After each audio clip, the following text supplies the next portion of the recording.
The sermon for the 6th Sunday after Easter. The depravity of cursing. These things have I spoken to you, that you may not be scandalized. John chapter 16, verse 20. There is no doubt that there are many Christians who do not really wish that their prayers should be heard. Would to God that this were the greatest fault. For what a shameful, hellish kind of prayer is in daily use, even amongst those Catholics who have their mouths filled with imprecations and seek to draw the divine maledictions down on earth. Today I must speak of that abominable language which is unfortunately so common among all classes of people and is such a fruitful source of scandal, so that they who are still free from this vice may not be influenced by the bad example of others, and that they who are addicted to this bad habit may at once correct it. For cursing and swearing are a foolish and hellish kind of language, highly unbecoming a Catholic. And of all wicked language, it is that which gives the most scandal. By the language that a man speaks, we generally know what country he belongs to. If we hear a stranger speak Spanish and nothing else, we conclude that he's a Spaniard. If he speaks nothing but Italian, we know that he is a native of Italy. If he speaks French, we know at once that he's a Frenchman. When Peter was in the hall of Caiaphas, the high priest, in spite of all his protestations to the contrary, he was at once known to be a disciple of Christ, and was convicted of a lie. For the servant said to him, "Even thy speech doth discover thee, and betrays thee at once as a Galilean." Now, you can draw the conclusions yourselves. If you wish to know what country many Catholics belong to, you have only to notice the language they speak. From that you will find out where they come from, where they are born and bred, and what country they belong to, whether they belong to the land of the angels above, or to that of the demons below, to heaven or to hell. What sort of a language do the wicked speak in hell? They howl like dogs in their rage. They gnash their teeth with anger. They curse the hour of their birth. They curse their fathers and mothers, the God who created them, the devils who torture them, and the companions of their misery, with whom they must live in eternal hatred and enmity. Such is the language of hell, and it consists of nothing but curses, imprecations, and blasphemy. Therefore, at the last judgment, the reprobate will receive from Jesus Christ, when he is passing sentence on them, no other title but that of the accursed. "Depart from me, ye cursed, into everlasting fire." There you can curse as much as you will. The demons themselves approve of that hellish kind of language. "These are our pupils," they say. "They have acquired as great skill in speaking as the reprobate do in hell, so that if we were even to forget our own language, we might learn it from them when they come to us. We're always ready to dance to music of that kind."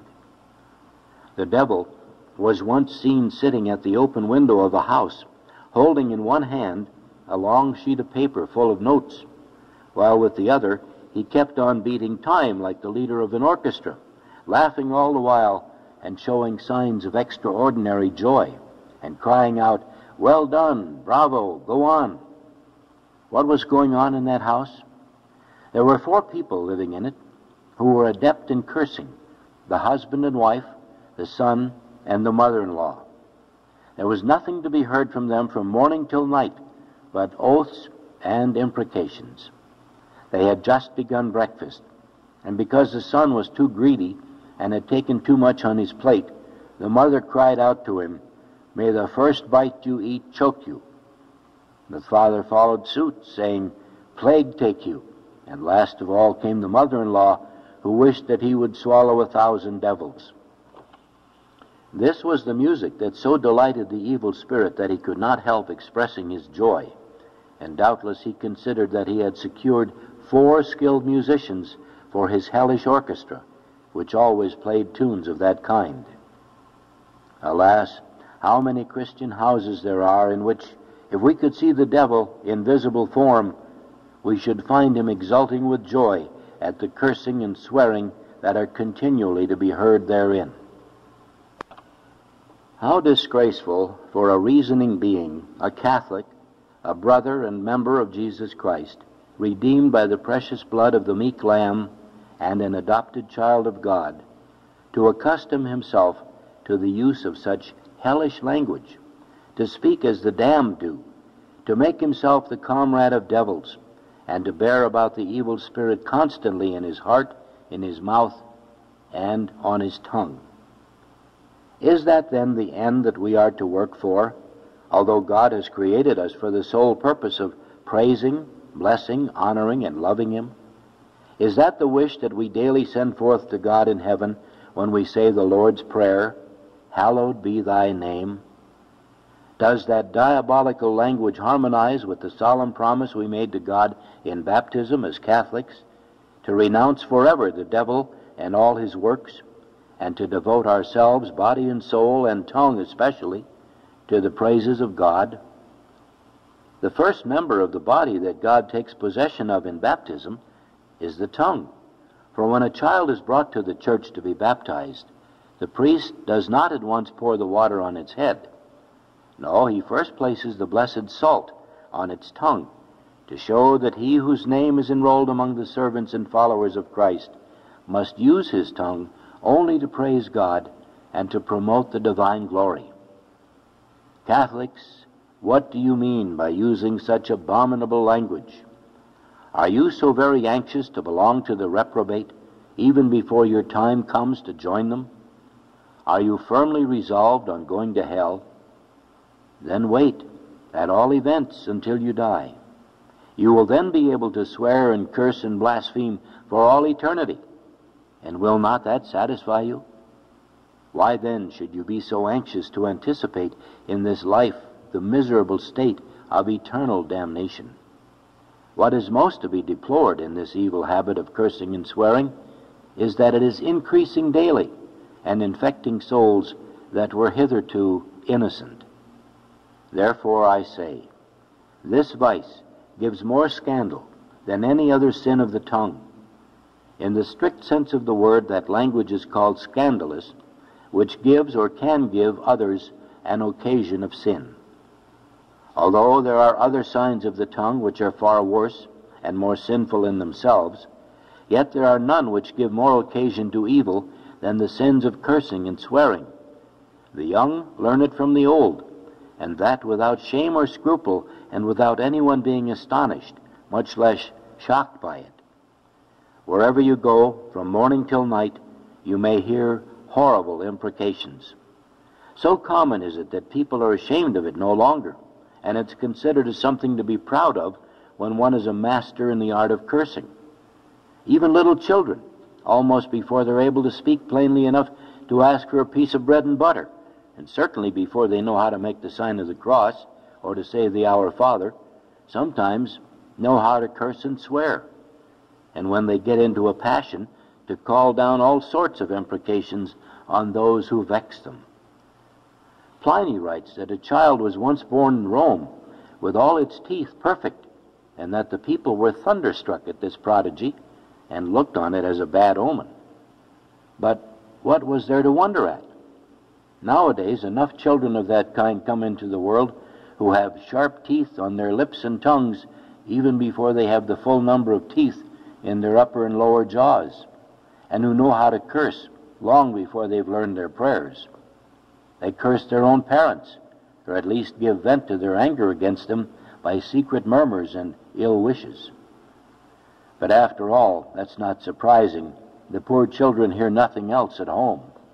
Their fathers curse, their mothers curse, their brothers and sisters and servants and neighbors curse. In a word, they hear nothing else. What then can the poor little ones do but talk as they hear others about them talking the whole day long? If my father and mother speak that way, they think, and my brothers and sisters and everyone else in the house, there can be no great harm in it. So, those young lambs follow the rest of the flock without shame or scruple, firmly believing that they're doing right. Therefore, woe to those who curse, on account of the scandal they give. So general is the scandal given by wicked and profane tongues that this vice is no longer looked on as shameful, and is left as a legacy to one's children and children's children, and is thus handed down to posterity. With reason does David compare such foul-mouthed people to open sepulchres, from which an effluvium arises that poisons the atmosphere around. Their throat is an open sepulchre. With their tongues they acted deceitfully. The poison of asps is under their lips. And of whom does he say this? Of those whose mouth is full of cursing and bitterness. But woe to the man by whom scandal cometh. A twofold woe to him who by his profane tongue helps to introduce and spread the scandal in a community.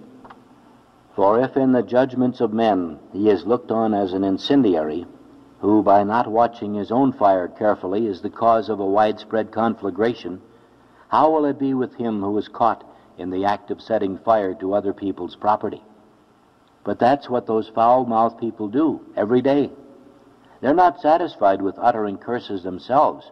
They must teach innocent souls to follow their example, and thus they spread the inextinguishable fire of a bad habit, not only in their own families, but in the whole neighborhood. Woe to them when their angry judge will call them to account and inflict vengeance on them for the souls they have stolen from him and made the prey of hell. And woe to you, parents, fathers, and mothers, who are given to cursing and swearing.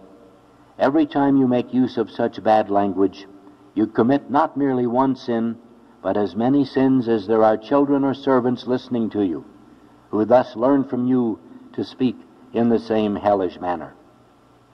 Ah, parents, woe to you, I say again, whether you are in earnest or not with your curses and imprecations. You should, at all events, remember that you are the occasion of much sin to others. Think of this, and think of it often, this one consideration alone, of the harm you do those under your care, should make your hair stand on end with horror. Poor unfortunate children, how I pity them when they're taught such lessons by their own parents, when those who have given them temporal life deliver them over to eternal death. God has entrusted them to you as his own beloved children by adoption, and he has laid on you the strict obligation of bringing them up with the greatest care for his honor and glory, of teaching them how to know, praise, and bless God. But you teach them to curse and swear. God has entrusted children to you, that by your teaching and good example you may bring them up to dwell in the land of the angels in heaven, there to praise and bless their Creator forever. But you prepare them from their very cradles to become companions of demons in the land of lost souls, where they will curse and blaspheme their Creator forever. You teach them the language of hell, even before they are sent thither. What a fearful account you'll have to render. It were better for you to have a millstone tied round your neck and be sunk into the depths of the sea. An eternal malediction is in store for those who have the habit of cursing. He loved cursing, and it shall come to him. He need not trouble himself about it. What he loves shall fall to his lot when that terrible voice shall thunder forth in the valley of Josaphat, "Depart from me, cursed, into everlasting fire, which was prepared for the devil and his angels." That is, for those who take sides with the devil during their lives. Then will he look for a blessing, but will not find one for all eternity. He would not have blessing, and it shall be far from him. Amen.